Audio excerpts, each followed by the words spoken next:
अस्सलाम वालेकुम दोस्तों, मैं हूं अजीम महमूद और आप देख रहे हैं मिस्टर इंजीनियर।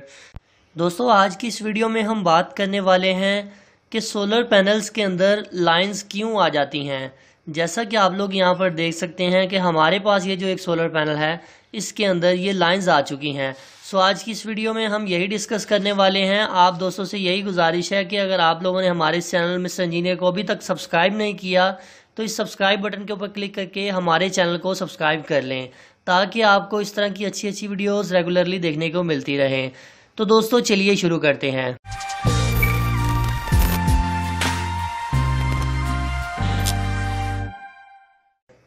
जी तो दोस्तों, आप लोगों ने अक्सर देखा होगा कि जब भी आप सोलर पैनल्स लेके आते हैं तो पहले वो बहुत प्यारे लगते हैं, बहुत ही अच्छे और शानदार नज़र आते हैं। मगर 6 माह या 1 साल चलने के बाद आप लोग ये देखते हैं कि उन सोलर पैनल्स के अंदर लाइनें आ जाती हैं।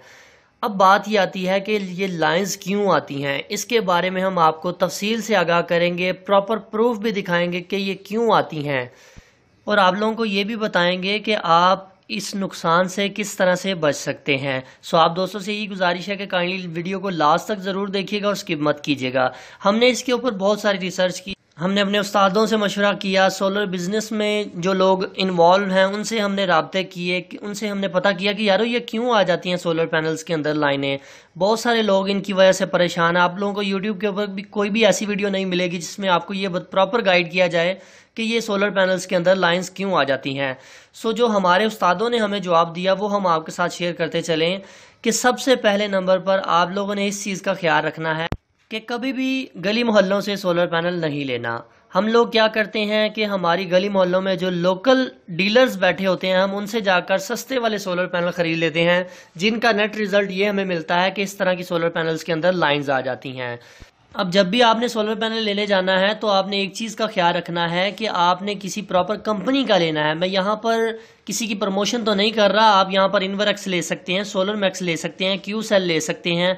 आजकल सेल जर्मनी के अंदर इतने ज़्यादा फेक सोलर पैनल आ गए हैं, फेक स्टिकर लगाकर सोलर पैनल सेल किया जा रहा है, जिसका रिजल्ट हमें ये मिलता है कि 1 साल चलने के बाद सोलर पैनल के अंदर इस तरह की लाइनें आ जाती हैं। सो आपने इस चीज़ को ज़रूर मद्देनज़र रखना है कि किसी प्रॉपर कंपनी का सोलर पैनल लेना है। और एक और चीज़ को याद रखना है कि कंपनी का कोई भी सोलर पैनल होगा वो थोड़ा सा महंगा होगा। अगर आम सोलर पैनल आपको 4 से 5 हज़ार रुपये का मिल रहा है तो कंपनी का सोलर पैनल जाहिर सी बात है आपको 7 से 8 हज़ार रुपये का मिलेगा, 150 वाट का।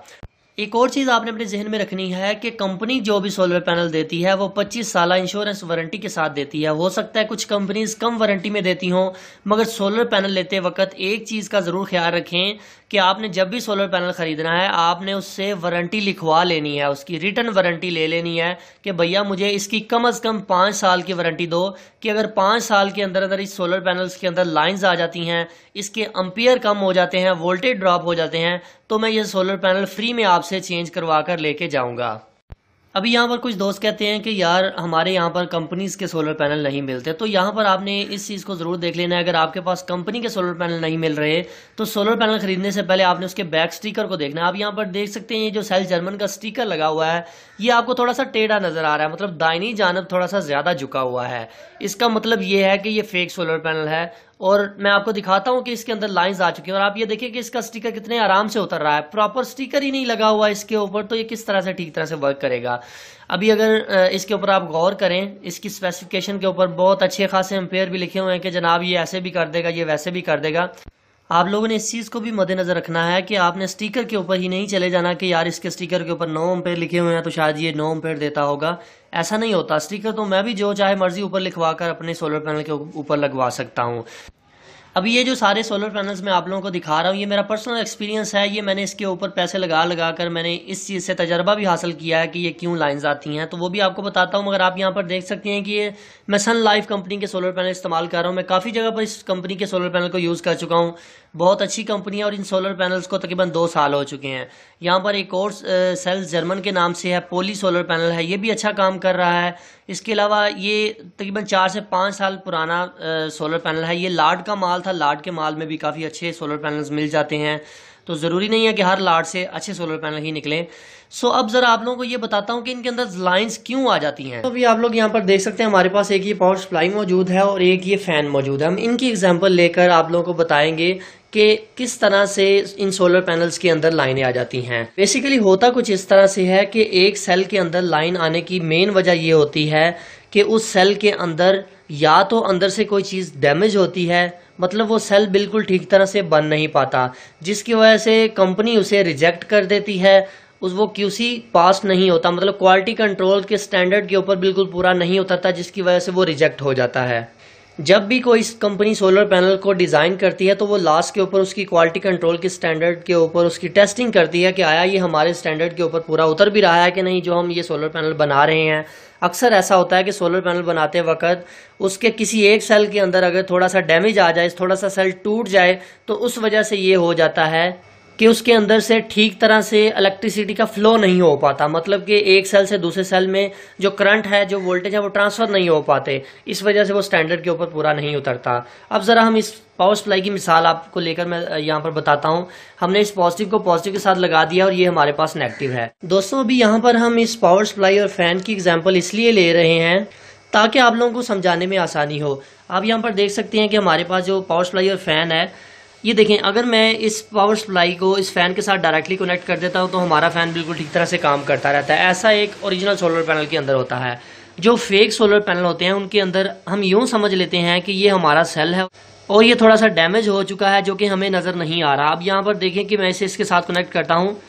ये देखें वायर यहाँ से हीट अप हो गई है, ब्लैक भी हो गई है, मगर हमारा जो फ़ैन है वो अभी तक चल रहा है। आप यहाँ पर देख सकते हैं फ़ैन चल रहा है, मगर वायर जो है वो थोड़ी सी हीट अप होने के बाद ब्लैक हो चुकी है।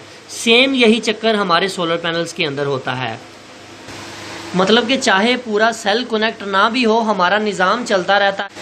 जो हमारा सोलर पैनल है वो हमें करंट और वोल्टेज देता रहता है, सेम इसी तरह जिस तरह की ये देखें एक वायर इसके साथ लगी हुई है तभी हमारा फ़ैन चल रहा है। सेम यही चक्कर होता है कि अगर सोलर पैनल के अंदर कोई दरार आ जाती है या क्वालिटी कंट्रोल से वो फेल हो जाता है, बजाते खुद वो आम इंसानी आंख से नज़र नहीं आता। इसे देखने के लिए स्पेशल किस्म की स्कोप्स होती हैं जिनके ज़रिए उसको देखा जाता है कि ये पास है कि नहीं। तो सेम यही चक्कर होता है कि कुछ अरसा चलने के बाद स्पार्किंग होने की वजह से सोलर पैनल्स के अंदर लाइंस आ जाती हैं। हम उसकी एक और मिसाल यहाँ पर ले लेते हैं कि लेट्स सपोज हमारा ये सोलर पैनल के दो सेल आपस में कनेक्ट हैं, हमारा फ़ैन बिल्कुल ठीक तरह से काम कर रहा है, बिल्कुल ठीक तरह से चल रहा है। अब होता ऐसे है कि जैसे ही हम सोलर पैनल के ऊपर लोड थोड़ा सा ज़्यादा बढ़ाते हैं, जिसकी वजह से स्पार्किंग होना शुरू हो जाती है सेलों के अंदर। जो सेल टूटे होते हैं या जो अंदर से डैमेज होते हैं उनके अंदर इस तरह से स्पार्किंग होना शुरू हो जाएगी। अब यहाँ पर आप देख सकते हैं मैं इसको थोड़ा थोड़ा हिला रहा हूँ। आप यूँ समझिए कि यहाँ पर जो है वो ओवरलोड होने की वजह से स्पार्किंग हो रही है। जैसे जैसे स्पार्किंग होती जाएगी इस तरह से लाइन्स बनती जाएंगी, कार्बन इसके ऊपर आता जाएगा।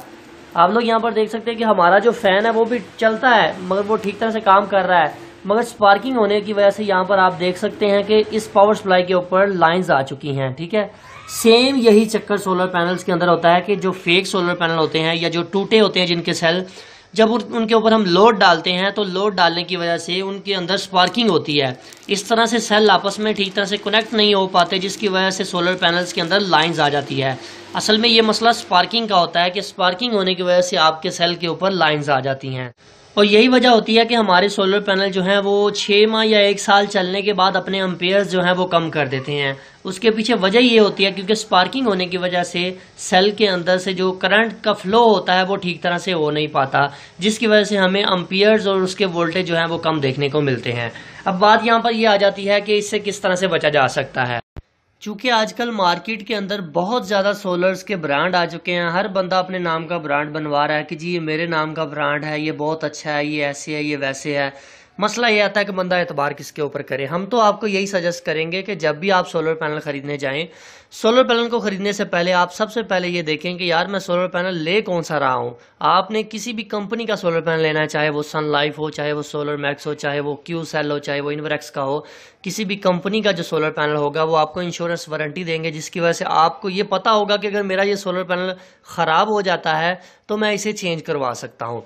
तो जो बंदा वारंटी दे रहा होगा उसको भी इस चीज़ का अंदाज़ा होगा कि भैया अगर मैं इसको वारंटी दे रहा हूँ, अगर कल को इसके सोलर पैनल के अंदर मसला हो जाता है तो इसने उठाकर लाकर मेरे मुंह पे मार देना है।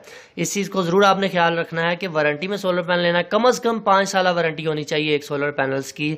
और दूसरे नंबर पर आपने इस चीज़ का ख्याल रखना है कि जो इसके ऊपर बैक स्टिकर लगा होता है उसको भी आपने ध्यान से देख लेना है कि वो बिल्कुल सीधा होना चाहिए, प्रॉपर नज़र आता है। अगर एक चीज़ कंपनी ने डिज़ाइन की हो तो प्रॉपर नज़र आएगी कि यार ये अच्छी तरह से डिज़ाइन हुई है और कंपनी ने डिज़ाइन की है। स्टिकर को भी आपने देखना है, करंट वगैरह को भी आपने वहीं पर शॉप पर चेक कर लेना है। वारंटी रिटर्न लेनी है, लिखवा लेना है उससे कि यार मुझे इसकी लिख के दो वारंटी के, कल को अगर इस सोलर पैनल के एम्पियर कम हो जाते हैं, इसके वोल्टेज कम हो जाते हैं, तो मैं आपको ये वापस लाकर नया सोलर पैनल लेके जाऊंगा। और गली मोहल्लों से सोलर पैनल लेने से गुरेज किया करें काइंडली, क्योंकि ये जो लोकल डीलर्स बैठे हुए हैं इनकी वजह से ही सोलर पैनल्स का जो एतबार है लोगों का सोलर पैनल के ऊपर से उठ चुका है। सो फाइनली दोस्तों आज की वीडियो यहीं तक थी। उम्मीद करते हैं जी आप लोगों को पसंद आई है। अगर आप लोगों को वीडियो पसंद आई है तो काइंडली वीडियो को लाइक ज़रूर कर दीजिएगा और अपने दोस्तों के साथ ज़रूर शेयर कर दीजिएगा ताकि ज़्यादा से ज़्यादा लोग इस फ्रॉड से बच सकें, फेक सोलर पैनल लेने से बच सकें। दोस्तों हमारी तो यही कोशिश होती है कि हम अपने पाकिस्तानी दोस्तों को इन चीज़ों के बारे में एक एक चीज़ एक्सप्लेन कर दें। सो आपका भी ये हक बनता है कि हमारी वीडियोस को काइंडली लाइक ज़रूर कर दिया करें और कमेंट सेक्शन में हमें ये ज़रूर बता दिया करें कि आप लोगों को वीडियो कैसी लगती है और हमारी हौसला अफजाई कर दिया करें। सो दोस्तों अपना बहुत सा ख्याल रखिएगा, अपनी दुआ में याद रखिएगा। अल्लाह हाफिज़।